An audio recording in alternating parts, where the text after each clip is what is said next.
Eu sou a Dani Salmória, a gente está gravando aqui da Biblioteca da Federal e essa oficina faz parte da programação da Semana Lixo Zero, que é um evento que acontece há 10 anos no mundo todo, em várias cidades, com o intuito da gente repensar um pouquinho essa temática, pensar os nossos hábitos de consumo principalmente, né?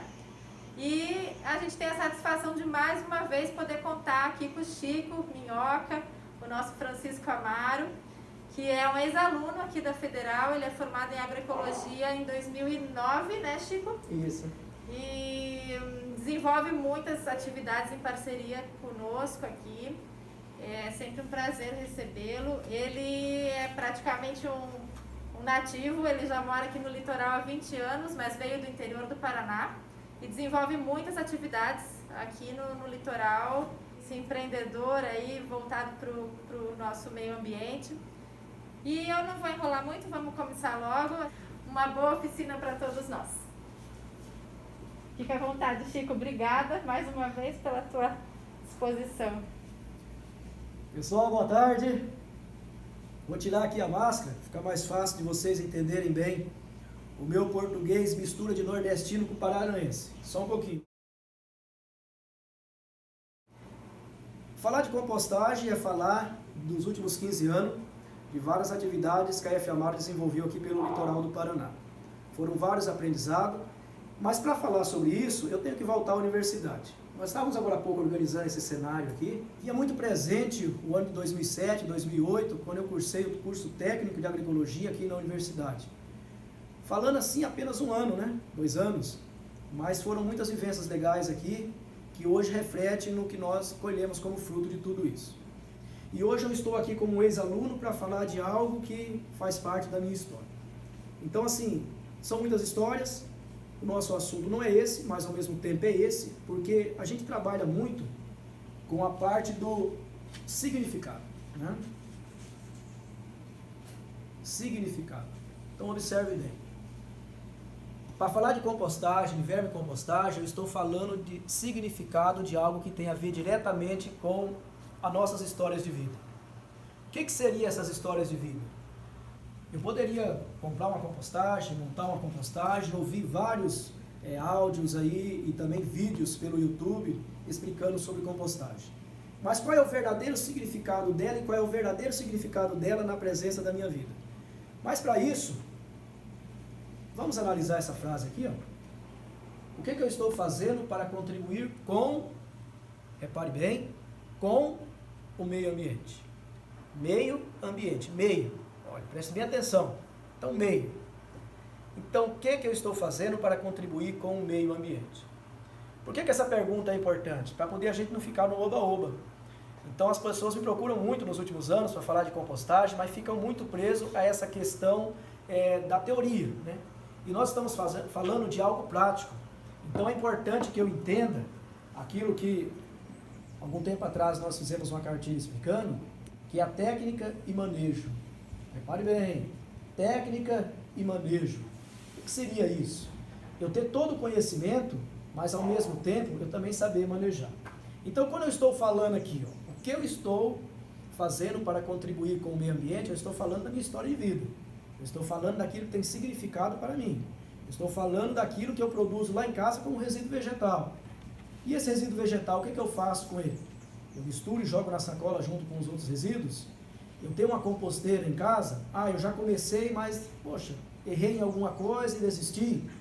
Por isso a palavrinha manejo. Então, manejo. Por isso eu quero que você que está nos acompanhando aí agora, provavelmente você deve estar do lado aí com um caderninho, com uma prancheta, alguma coisa. Anote essa frase.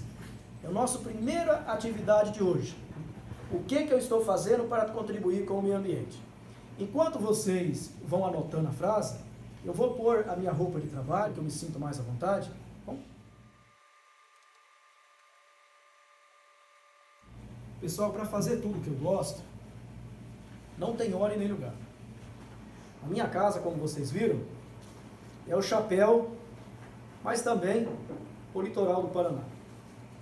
O meu linguajar, como vocês perceberam, ele é simples. Conheço um pouco o dicionário. No litoral, eu sou um agroecólogo e um gestor ambiental.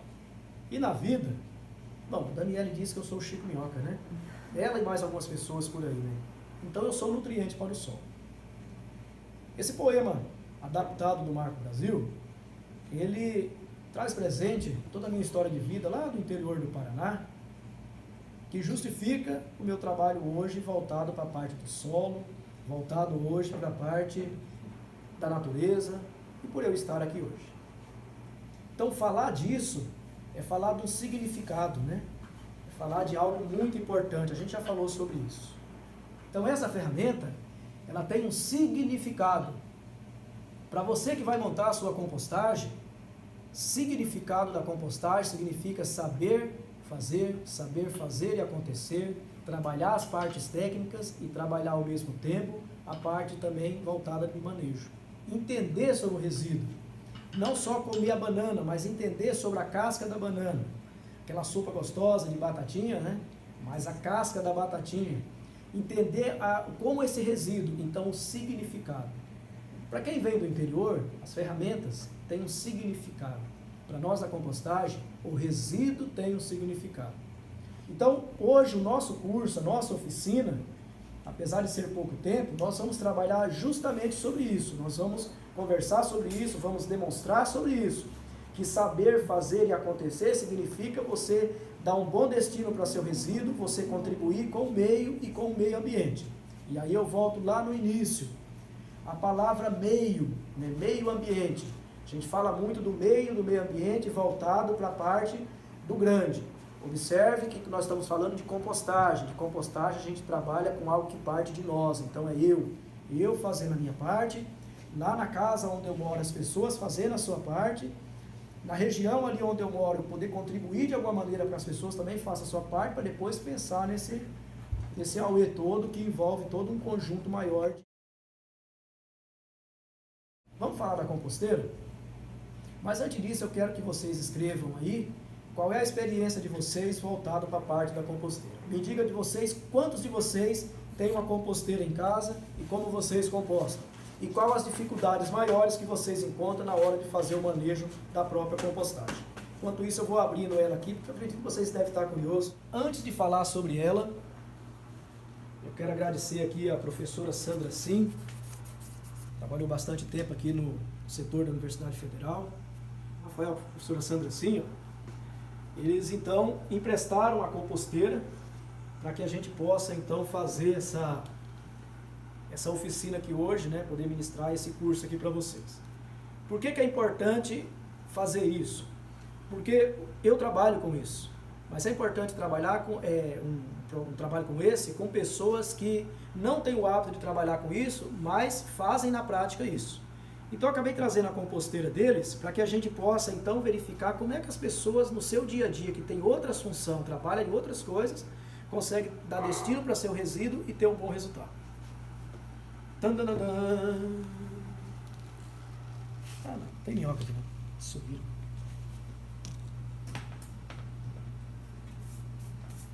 O pessoal que está participando, que são de outros estados, olha essa imagem aqui, pessoal.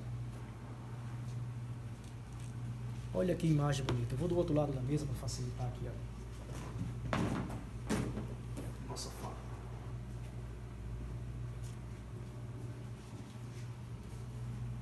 Compostagem.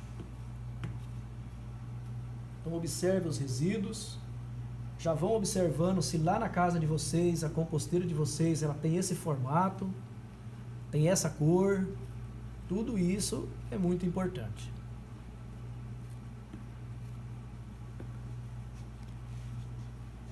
Aqui na compostagem, pessoal, vocês estão vendo que tem aqui um citros, né? Olha aqui. Ó. Muitos estudos por aí dizem que você não utiliza citros em compostagem. Ou utiliza em pequenas quantidades. Ou se tem minhoca, como a gente acabou de verificar ali você também não utiliza que ela danifica o corpo da minhoca. Tem uma certa lógica? Tem. Mas também tem um lado positivo disso também. Já a gente vai falar sobre isso. Mas vamos falar um pouquinho mais aqui então dessa compostagem. Vamos falar dos resíduos?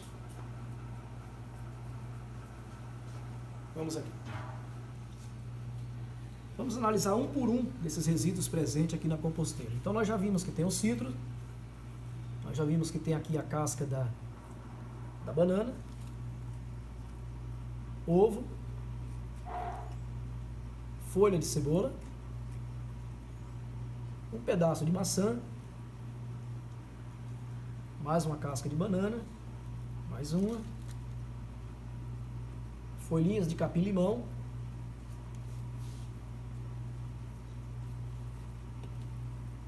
e aqui mais resíduos repetidos. Então na composteira, né? Como é que eu vou montar esse resíduo na composteira? Então tem vários vídeos aí pela internet que ensina como você pegar o resíduo lá e montar na sua composteira. Observa que é uma composteira com 3 repartições, dessas comuns que a gente vê no mercado. Repartição 1, repartição 2 e aqui a repartição 3, que é a parte do chorume. Aqui a mangueirinha para poder tirar, aqui a torneirinha. Esse aqui a gente vai ver depois. A parte sólida, a parte que depois a gente conversa sobre ela, e a parte então aqui do chorume, né? Mas o Chico Minhoca, ele gosta de trabalhar com a compostagem nesse estágio aqui. Por quê? Várias pessoas gostam de trabalhar com a compostagem com bastante líquido, para que ela produza bastante chorume para depois utilizar na aplicação das flores, do jardim, aquela coisa toda. No trabalho que eu desenvolvo, a gente vai falar sobre isso depois, eu trabalho um pouquinho diferente. Eu trabalho inoculando o material mais líquido com o material mais sólido. Por isso vocês vão ver aqui agora. Vou pedir para a Daniela se aproximar um pouquinho mais. E vocês vão ver, ó, que o material está incorporado, ele está inoculado. Por que inoculado? Porque esse material aqui ele já está com o processo já mais adiantado. Então observe que a umidade dele é um pouquinho menor do que aquela que normalmente você veja numa composteira. Nós utilizamos aqui cepilho, maravalha e serragem. Aqui eles estão tudo no mesmo estágio. Algumas regiões, por exemplo Santa Catarina, o pessoal fala de cepilho, maravalha, que é esse estágio aqui da madeira já bem assim, né, um processo bom de fazer compostagem. E a serragem, eu prefiro trabalhar com cepilho e também a maravalha. A serragem só em último caso, porque a serragem ela retém bastante a parte do nitrogênio e faz com que o resíduo demora mais tempo a se decompor. Já o cepilho ele deixa a oxigenação entrar um pouco mais e o processo de aceleramento é um pouco maior. Aqui é pinus, não é tratado, é pinus comum. Mas também tem algumas presenças de cambará também, que é o que nós temos aqui, a nossa realidade do litoral. As madeireiras trabalham bastante com esse tipo de madeira, né? E aí, uma observação. Entre uma casca de melancia e uma folha de alface, ou até mesmo aqui a banana, você sabe que o líquido de uma e de outra é diferente. Então, como é que você vai fazer para poder entender que esse resíduo você pode acelerar mais do ponto de vista da umidade ou não? Então tem várias técnicas para isso, né? Uma delas é a observação mesmo assim a olho nu, onde você vai observando. Mas tem uma, que muitas pessoas gostam de fazer o que eu faço aqui, né? De pôr a mão, de sentir essa textura toda, de você pegar o resíduo, do jeito que ele está aqui, e você apertar, né? Botar um pouquinho quente aqui, né? Isso é bom. Você pode pegar o resíduo e apertar. Quando você apertar ele e aparecer algumas gotinhas aqui entre o seu dedo, isso aqui está um pouquinho mais do jeito que eu gosto, ó, ele não chega a pingar, né? Se essas gotinhas aparecer, significa que ele está na umidade, passando da parte boa para a parte em excesso de umidade. Mas se não aparecer nada, como é o caso daqui agora, ó, ele está apenas com a umidade um pouquinho abaixo. Então essa aqui é uma umidade boa. Por que eu sei que é uma umidade boa? Porque quando eu pus a mão aqui, eu senti que estava um pouquinho quente. E essa quentura significa que está cheio de bactérias e fungos e micro-organismos trabalhando aqui. Opa, isso é bom. Se eu tivesse colocado a mão aqui, feito esse exercício comum aqui, ó, e todo esse material aqui, quando eu soltasse ele, começasse a pingar ou coisa parecida, significa que ele está em excesso de umidade. Aí ele começa a ter o processo de apodrecimento. Isso não é bom. Aí ele teria um cheiro assim desagradável. A composteira comum, ela não dá cheiro ruim, ela dá cheiro bom. Então, preste muito bem atenção nisso. Quando você estiver trabalhando por aí com a sua compostagem, manejando, fazendo a parte técnica toda, e perceber que a compostagem está dando cheiro, significa que o seu resíduo ele não está se decompondo, ele não está tendo processo de decomposição, ele está tendo processo de apodrecimento. O processo de apodrecimento ele dá cheiro forte, entende? Aí fica aquele negócio, o pessoal fala de mosca, começa a aparecer barata, muitas vezes até rato, dependendo do local. É bom ter cuidado com isso. Qualquer uma dessas coisas que aconteça, significa que a compostagem não está sendo bem manejada. Mas se tiver num estágio como esse aqui, assim, por exemplo, não tenha dúvida, a sua compostagem está indo de uma maneira muito bem-vinda, do ponto de vista do manejo. E aí eu falei da questão do citro, né? Antes que alguém já mande algumas perguntas aí. Aí falando aqui então da parte dos citros aqui, quando eu trabalho com compostagem, pessoal, para chegar a esse estágio aqui, uma pequena quantidade de citros assim, eu posso utilizar. Então aí o limão aí que eu uso para fazer, a casca do limão que eu uso para fazer aquela limonada gostosa, né? A laranja, em pequena quantidade, até uns 10%, quando eu tenho uns resíduos com a qualidade boa, eu posso utilizar os citros. Mas assim, nesse pré-processo de compostagem, repare bem, pré-processo de compostagem. Porque no pré-processo de compostagem eu posso misturar vários resíduos. E esses resíduos eles vão se decompondo. Quando ele entrar naquele processo de compostagem mesmo, aí é importante nesse caso que eu tenha bem definido todos os tipos de resíduo. Eu posso utilizar um pouco aí de carvão, porque inibe a presença do rato. Eu posso utilizar um pouco de cinza, porque ajuda a neutralizar o pH, já a gente vai falar sobre isso. Eu posso utilizar borra de café, porque ajuda a tirar o cheiro e deixar o ambiente também bem compactado do ponto de vista homogêneo, né? Assim, bem legal sobre isso. Eu posso utilizar também uma pequena camada de serragem ou cepilhos em cima, que ajuda a inibir a presença de alguma mosquinha, alguma coisa parecida. Então são elementos importantes da gente ser levado em consideração na compostagem. Na compostagem também, você pode ter lá na sua casa... Eu tinha esquecido o balde ali do lado. Repare, são dois tipos de resíduos, o mesmo resíduo, mas em estágios diferentes. Cepilho e maravalha ainda no estágio bem inicial e aqui já ele inoculado. Isso é muito importante. Por quê? Se eu inicio uma composteira, e esse é o erro de muitas pessoas, se eu inicio uma composteira lá em casa e eu já vou misturando todo esse resíduo aqui, preste atenção. Dessa maneira aqui, é natural que esse material aqui, ele vai demorar mais tempo a se decompor. Mas se eu pego esse material aqui e coloco aqui, se lembra que eu já falei ali antes? Esse material aqui está cheio de bactérias, fungos e micro-organismos. Ele vai acelerar o processo, que ele vai trazer mais nutrientes, mais bichinhos para vir comer aqui. Olha quantas bactérias, fungos vão vir aqui. Então ele vai acelerar o processo. Então, estágios diferentes. Então você pode ter na sua casa, como nós fazemos lá no nosso processo lá de produção, né? Eu tenho sempre ela em dois estágios, que é o que nós vamos movimentar agora e vocês vão ver. Um estágio do material assim bem novo, que daí quando eu tenho as minhocas na caixa, elas vão fazendo isso aqui, terminou um, ela vai para o outro, terminou um, ela vai para o outro, entendeu? Ou nesse caso aqui da compostagem, ela vai fazer esse processo de descer e subir na caixa, que é o que a gente vai ver aqui agora. Então é importante que sempre o material que eu coloco novo na caixa, eu não misturo com aquele que já está sendo um processo de decomposição. Eu sempre deixo ele mais para o lado, porque primeiro vai ter o processo de pré-compostagem, para depois ter o processo de compostagem. Por que isso é importante? Porque daí, nesse caso, eu posso utilizar o citro. Que bom. Aí eu não preciso estar separando o resíduo. Eu posso misturar o resíduo, ele tem os seus estágios em momentos, ele tem as suas etapas em momentos diferentes. Então isso é importante. Começou a dar muito cheiro? Aí sim.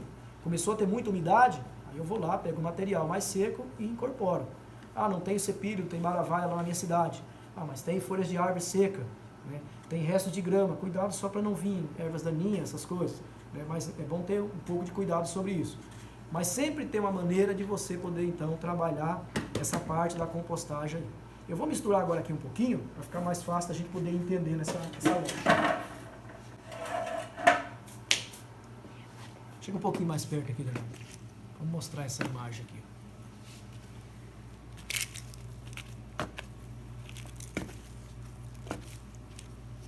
Essa parte aqui eu coloquei hoje, foi o que eu falei para vocês, né? As minhocas estavam fugindo, né?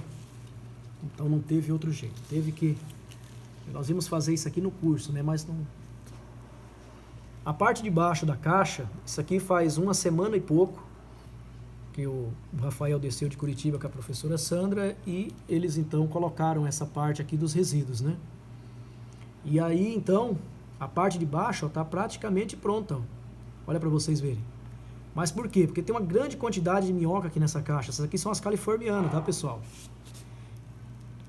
Olha, esse é um ovinho de minhoca. Vamos aproveitar que já está vendo aqui, ó. Então, para você que nunca teve oportunidade de ver um ovinho de minhoca, e aí eu lanço uma pergunta aqui para vocês. Vocês acham que quantas minhoquinhas deve ter aqui nesse casulo aqui, ó? Ó, tem mais uns outros 2 ali, ó, aparecendo.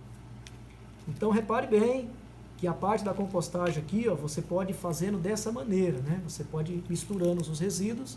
Vamos ver aqui um pouquinho mais desse outro lado aqui, Daniela. Chico, quantas minhoquinhas que nascem? Chutaram 50 aqui. Entre 3 a 8 minhoquinhas num casulozinho daquele ali. Mas imagine que cada minhoca coloca a cada 15 dias a média de 6 a 10. Então imagine a reprodução, né? É bastante mesmo aí, a Camila, né? Camila. Isso aí, Camila. Aí, ó, mais ovinhos para você aqui, ó, poder ver aqui, ó. Aqui foi utilizado o cepilho, pessoal. Olha que legal aqui, ó. Coisa boa, né? Então, compostagem, né? Nós estamos falando da parte da compostagem. Você lá do norte do Paraná, né, que sempre pensou em vir aqui pro litoral, ficar à vontade, né? A vontade que eu falo é a vontade mesmo, tá? Ó, vamos falar daquilo que não é bem-vindo para compostagem? Então eu falei do cepilho, da maravilha, falei da temperatura, da umidade, que são fatores importantíssimos. Mas vamos falar do sal e também do óleo, né? Do sal, do óleo. Recentemente no inverno o pessoal costuma comer bastante também lá o tal do pinhão, né? Pinhão. Essa é a serra lá, o pinhão e pinhãozinho cozido, assado, aquele furdunço todo. E aí, o pinhão também ele demora muito tempo a se decompor, sabugo de milho, coco, né? Aquela parte interna do coco, são tudo, não a fibra, né? A parte interna dele. São todos resíduos que demoram muito tempo a se decompor, mas o que mais assim nos prejudica na compostagem e mata as bactérias e fungos que são benéficos é o sal e o óleo, porque o sal e o óleo, o sal ele faz toda aquela parte de matar mesmo, né? E o óleo ele inibe a presença do oxigênio e faz com que as bactérias e fungos não tenham um processo de decomposição bom, tá entendendo? Então isso é muito importante ficar antenado nisso. Vocês viram antes que nessa parte aqui, minha mãe ontem, Dona Francisca, ela fez um chá de capim-limão. Finalzinho da tarde, lá a gente tomou um café da tarde de chá de capim-limão. Só que ela apenas ferveu o capim-limão, ela não colocou açúcar, por isso ele estava aqui. Então é importante também entender que lá na borra de café e em outros tipos de resíduo, é bom também não vir açúcar, né? Resíduos derivados de açúcar. É importante que venha a parte aqui do resíduo limpo, que daí facilita a oxigenação e facilita a presença das bactérias, fungos e micro-organismos. Eu tenho repetido muito isso, pessoal, porque são eles que dão vida para a nossa compostagem, são eles que deixam os nutrientes disponíveis no composto, para que depois, quando você usa lá no seu uso diário do jardim, da horta, ele tenha uma boa adaptação, entendeu? Então, tudo esse processo antes do resíduo sendo bem trabalhado, agora na composteira, e depois você utilizando ele, você tem todo um processo nutricional. Por isso que é importante ter toda essa visão toda aí. Então isso é muito e muito importante a gente poder entender sobre isso. Pessoal, até aqui nós falamos então da parte da compostagem. Mas tem uma ligação que tem entre a compostagem e a vermicompostagem que é importante também. Então trabalhar só com os compostos, ele dá uma noção nutricional de uma maneira, mas se você trabalha esse composto e intercala ele junto com as minhocas, aí a gente consegue aumentar o teor nutricional e a decomposição do resíduo ser um pouco mais rápido também.